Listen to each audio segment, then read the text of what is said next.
it's another film study. This is probably your first film study of 2021 because it's our last of 2020 as we're recording it late on New Year's Eve. Ken McCusick, how you doing? Well, that's good, Josh. Been a great year of podcasting, even though it's been a crappy 2020 in every other way. I really appreciate doing this show with you and our guest, Dan. Been lots of fun. We've done lots of podcasts together outside of By the Numbers as well, and all been fun stuff. Yep, definitely. It's been an interesting year. Looking forward to 2021 for sure. Yes. Though, yeah, somehow 2021 brings excitement and joy, even though we know, like, things don't change immediately. Exactly. And we'll get there. But one way that you can make things a little better for you this weekend is hopping on over at MyBookie. Going over to MyBookie and use the code RAVENS when you deposit, and they will match you halfway, as you should know if you're listening regular to this podcast. If you put in $400, they will give you $200 to roll with this weekend.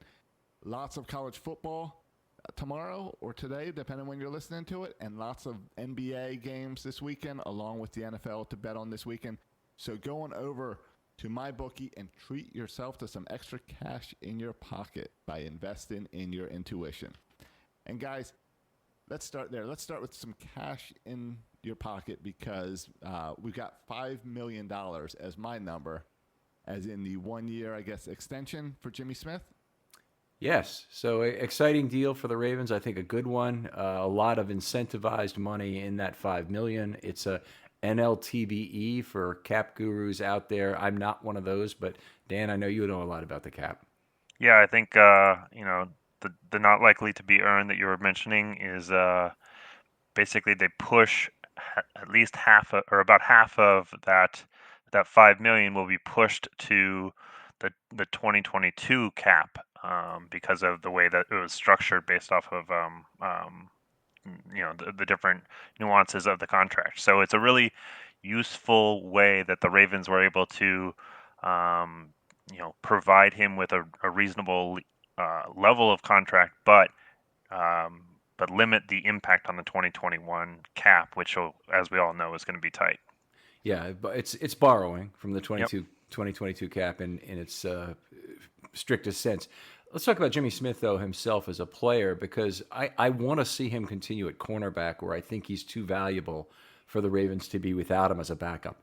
And I don't think it matters whether he's the third or the fourth guy or even the fifth guy. If they were to draft a first-round pick and he was the fifth cornerback somehow on this roster, Anthony Averett was even outplaying him, I still wouldn't want to move him to safety. He's too valuable as a backup corner to have over in that safety spot. They really need to use, I think, a later round draft pick to find that next safety. Geno Stone apparently was not it this year, but whoever the guy is, let's find him. Maybe it's Jaron Kearse, maybe it's somebody else. Yeah, I think that would be definitely helpful to get some depth there, and I just like his versatility and his leadership. He just seems like such a good core guy for the team to have in their defensive back group. So I think it's a really great deal to going into wrapping up this season, moving towards the next. Some people were asking me if he deserves to be in the Ring of Honor for his body of work with the Ravens. How do you shake out on that? I don't really know everyone in the Ring of Honor. I'm not very good with all of that. I think he's done a really good job, but I think probably due to his injury history and things like that, it might be a little bit, not quite as productive due to injury issues that would get him to the Ring of Honor. Right. He's played about 75% of the games now over 10 years. That would typically be enough. An 8-year period with one team normally would be plenty. Play your second contract. I think Jimmy probably needs some additional playoff item on his log. He was already realistically the defensive MVP of Super Bowl 47, including 2 great plays on that last 4-down stop against San Francisco. I want to see that again added to his resume because he doesn't have any of the other Pro Bowl or All-Pro scenery that most Ravens defenders have. Yep. Yeah, it'd be nice to see that this year. Get him some stats on there. So, there you go. All right, let's jump into our numbers for this week. Looking back, I've got 2 numbers: 83.7% and 85.1%. These are the series success rates for series starting with passes and rushes in the last 4 weeks. So the last 4 weeks is basically since Lamar returned and has been just on a roll, and the offense has seen kind of an adjustment over those last 4 weeks. So the series success rate is the percentage of time that a set of downs results in a new set of downs or a score. Prior to these last 4 weeks, it was 76% and 66% for rushes or passes and rushes. So a huge increase, especially on Rush side. sets of downs on with rushes. For comparison, in 2019, when the Ravens had a star offense, all-star offense, it was 79 and 80%. So it's even above that rate. Across all of the NFL in 2020, it's about 73% and 72%. So again, over 10% higher across the board in series success rate compared to what the NFL is looking at. Now, And go ahead. I'm sorry, you did a great presentation on this. It's still out on the website in the gallery. I encourage people to look at that. But one of the things about that I remember was that the series success rate had a fairly significant difference between a series that started with a pass as opposed to a run. And some of that's natural to me because when you're trying to run out the clock, you make sacrifices in order to run the ball and give up expected points to reduce clock and control pace.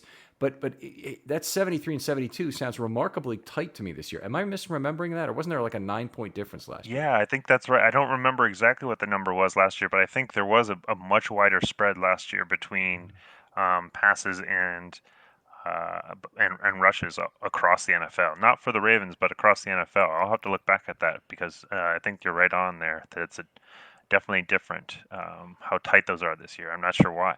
Well, remarkable the 84% and change average they've had. Fabulous these last few weeks. So you're not imagining it. The Lamar Jackson 2019 offense really is back. That's a great one, Dan. I'm going to go to the defense and go with my first two numbers are there, but 0 and 18.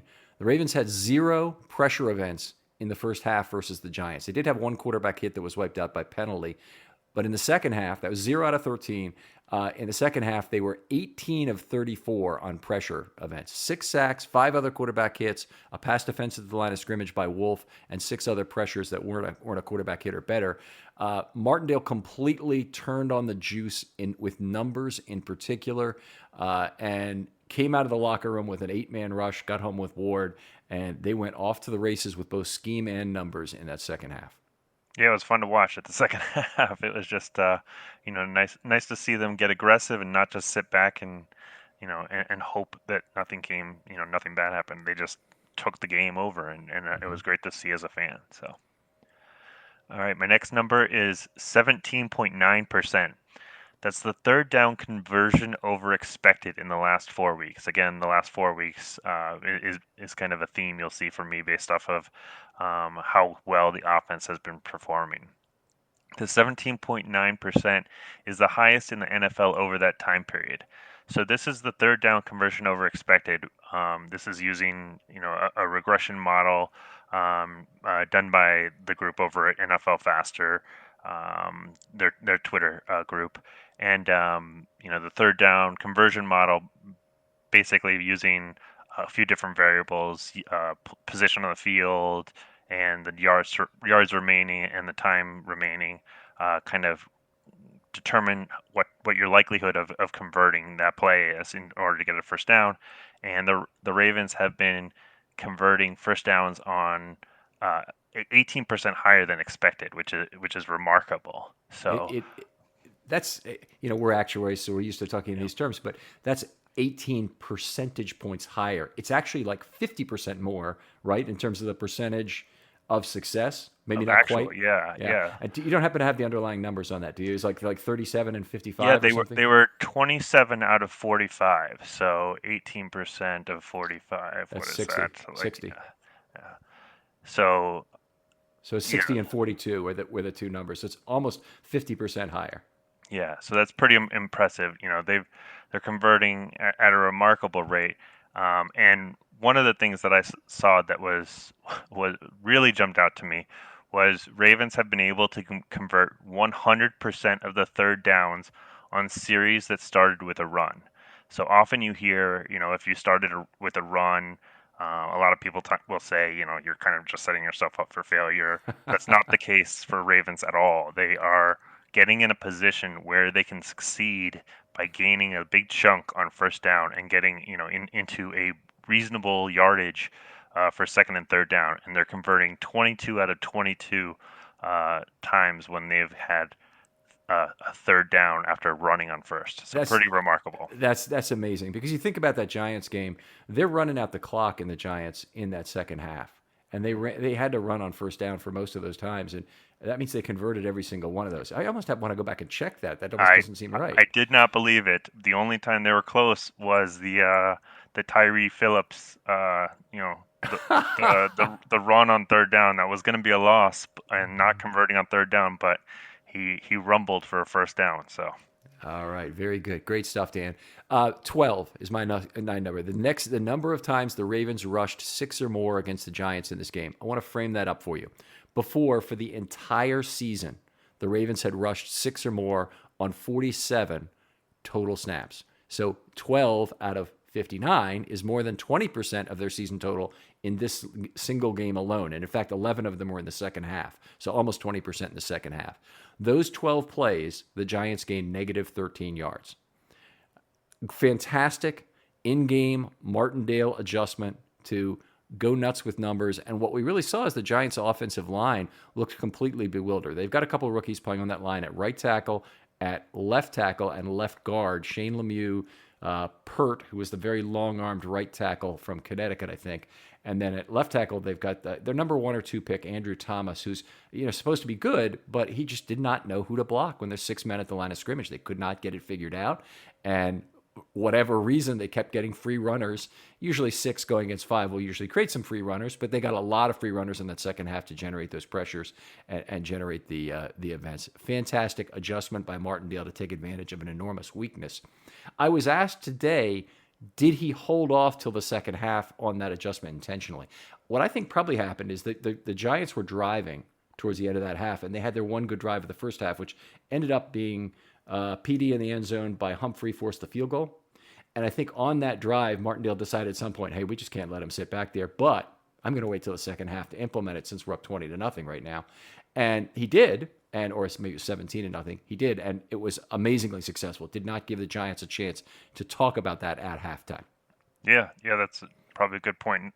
Don't let them have time to, adjust accordingly. So, yeah, that's a great adjustment by Wayne, which we've come accustomed to seeing for sure. So, all right, my next number is 49% and 16%. It's the defensive snap counts for Chris Board when the Ravens are missing one of their top 3 cornerbacks, Humphrey, Peters, or Jimmy Smith, versus when they aren't. So when one of those 3 has been out is week 9, 13, 15, and 16. So he's stepped up into a huge role when one of the 3 of them has been out.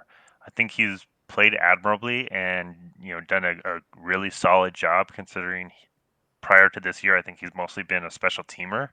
But that's not an ideal situation going into the playoffs. So there's been the addition of Jaron Kearse and, health improving at the cornerback position. So hopefully that can, adjust it and not have to rely so much on him. So. Yeah, I agree. I mean, I think the proxy dime back situation has been one of the things, and my next number goes directly to it. So I'll jump into that, and then we can discuss this as a whole when we get to the end. The Ravens in 2019 played a franchise record 42.1% of their snaps in dime or quarter packages. That's with 6 or more defensive backs. They don't really have 6 defensive backs they can afford to put on the field at one time right now. In fact, they barely have 5. So, they're in a bad situation. When they have 5, Board comes on as a 6th. 16.9% 6+ DBs in 2020. So a little bit more than a third as much as they did last year. There are other factors, I realize. Having the lead a lot in 2019 meant that they were going to the dime earlier as an every down defense. So there's some of that. But even in other years in the past, they've been about 33 to 35% dime. And I would have expected the Ravens to be in that neighborhood this year, but they just haven't had the proper personnel to put it out there. They did give Gilchrist a chance earlier this year, and for whatever reason, they didn't like him as much. Then they've stuck with Chris Board since then. The release of Stone was a little bit unfortunate. I don't know that they were really expecting to lose him when they sent him down to the practice squad, but the fact that they didn't have him playing in the dime package would have told me that they just don't like where he is anyway in terms of practice. Last point on this is the acquisition of Jaron Curse gives them a couple different options. He may just be a backup safety, and they certainly do need that as far as only having two guys to fill those two free safety, strong safety spots, which would be very bad if they lost either. And Jaron Curse can really only play strong safety or the dime. He would never be a free safety guy. He's just not a rangy back end guy. But what he could do is come up and play dime in the playoffs or cover tight ends man to man, both of which would be very useful to the Ravens. Yeah, I hope he fits well. It's kind of a low risk, medium reward, I guess. And you know, he some questionable issues at the end there with his release, and then it's difficult to pick up a complex defense late in the season. But anything he can do is great. Let's talk about the risk component of this one more time, because I love talking risk with you in particular, Dan. I know you kind of get it when you talk about low risk, high reward. The reason this is a very low risk move is the compensation is almost nothing. He's at the end of his contract. I assume he's making the league minimum for this deal, and he's only getting us 1/17 of that because he signed for 1 week effectively. With regard to the reward component, in the Des Bryant case, a lot of people said low risk, high reward, and they were right about the compensation component. They were wrong about the return component because he has to take snaps away from somebody else who's probably better. Mm-hmm. Okay, that's my concern about it. In this case, Jaron Curse is not going to be taking snaps away from somebody who's more skilled at the position than him, or in this coverage responsibility. He might screw up, but it's a great gamble in terms of him being the better player. So I think this is a very low risk and high reward move. I'm amazed that this kind of a move fell right in their lap. It's kind of like Terrell Suggs falling to the Chiefs last year for almost nothing at the end of the year. Yep, definitely. All right, jumping to my fourth number, 239. It's a consecutive game streak for Sam Cook, which is, at this time, I was saying it was at risk of being broken due to him going on COVID list. Pretty sure it's a sure thing at this point now. So it's going to be broken. He played in every game, or was on the roster for every game since being drafted in the 6th round of 2006. It was a franchise record. Only 2 active players had longer streaks, with Phillip Rivers with 241 game more, and LP Ludecour or something like that. Ledecour, I don't know how to pronounce the French Canadian or something like that. Who's the long snapper for the Cowboys? 255. It's the 14th longest streak in NFL history. And in fact, per Aaron Kaznitz, last time anybody other than Sam Cook punted for the Ravens was January 1st, 2006, when Dave Zastudil punted 8 times in a 20-16 loss to the Browns. So that's a pretty crazy stat. Mm-hmm. And I just read today that they signed Johnny Townsend, who was previously on the training camp with the team, and then was on Kansas City's practice squad. So looks like he'll be the kicker for at least this week. Right. Did they sign him to the 53, or did they sign him to the practice squad, or what did they do? Do you know? I'm not sure. I think they signed him to the 53 because they pulled him off of the practice squad from Kansas City. Okay, that makes sense. I don't know if that binds them now for 3 weeks to this guy, or if the rules change during the playoffs or anything like that. That's interesting. 26, 67, and 32. The 2,667 rush yards for the Ravens this year is already the 32nd highest total of all time through just 15 games. So if they have 233 against the Bengals, that would give them an even 2,900. That would push them up to 12th all time, and that total would be the 3rd highest since 1984. Only the 2019 Ravens, who hold the all-time record at 32.96, and the 2006 Falcons at 29.29 since 1984. That's 36 years now. A significant chunk of NFL history there have rushed for 2,900 yards. So that'd be a nice point for the Ravens to get to. may happen, may not. But boy, this is a great time to watch the potency of this run game unleashed. You've got a healthy Lamar with a stabilized offensive line, and my fingers are crossed on Patrick McCary or whoever plays that position that the offense can still function at the same level. And then I think maybe more importantly, the running back snap allocation is in line with productivity now. So there very few snaps are going to Justice Hill, and his productivity is more of an unknown than anything else. But Mark Ingram's production relative to the other two was better known, and he's been inactive the last couple of weeks. So I think they're getting that in line right now. Yeah, it's been great to see, and it'll be interesting to see where they end up. 233 is quite a quite a chunk, but it's definitely within the realm. So, all right, my last number is 51.1%. That's the red zone efficiency for Cincinnati. So that's the percent of red zone drives that they end up with a touchdown. It's the third worst in the NFL, just ahead of the Jets and the Giants. So anytime you're only ahead of the Jets and the Giants, that's not a good place to be. Baltimore's red zone defense hasn't been great, especially compared to the rest of their defense. They're in the bottom third of the NFL in 24th with 63%. So I'm really hoping the Baltimore defense can step up and get some stops, and hold them to field goals or less when they get to the red zone. And I think that'll play a big role, especially if we have any questions, in our kicking game. So yeah, this is definitely a grinded out, don't take chances, even with slight positive expected points outcomes.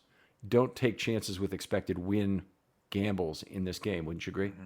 Yep, definitely. Yeah. Don't, as the better team with only one game left, don't take the risk. There you go. There you go. My last number is 0. That's the home field advantage rounded to the near point in both 2020 and, remarkably, 2019, per data published by Ben Baldwin. So we've been hearing about 2020 and assuming this is a COVID phenomenon. But in 2019, home teams actually played slightly worse and played at a slight disadvantage. So it's interesting to see this chart come out today, and I just picked this thing off of it. But the last time that the traditional, I'll call it, 3-point home advantage that gamblers are used to asserting happened was in 2013. It's been 2 points and change, 1 point and change since. And remarkably, that home field advantage has really been reduced. In baseball, when they've analyzed this, Bill James has looked at it, and he decided that about 40% of it was the umpires. Wouldn't surprise me that a larger component of it was the officials, and that the advent of instant replay has actually reduced the amount officials impact the game in the home team's favor. Yeah, that makes sense. Don't have the pressure on them that they have to make that split second decision. They can review those instant decisions, and especially on the big plays. So that definitely seems like a reasonable answer to me. But that's pretty crazy. No impact on the home field. So love doing this show with you guys. I want to say Happy New Year to both of you. It's been a wonderful year working with you. Looking forward to another in 2020. Dan, I hope we can do lots of off-season material together, and I think we'll have a chance before the playoffs to do a couple more by the numbers as well. Sounds good. Happy New Year to everybody. We'll talk to you next time on Film Study.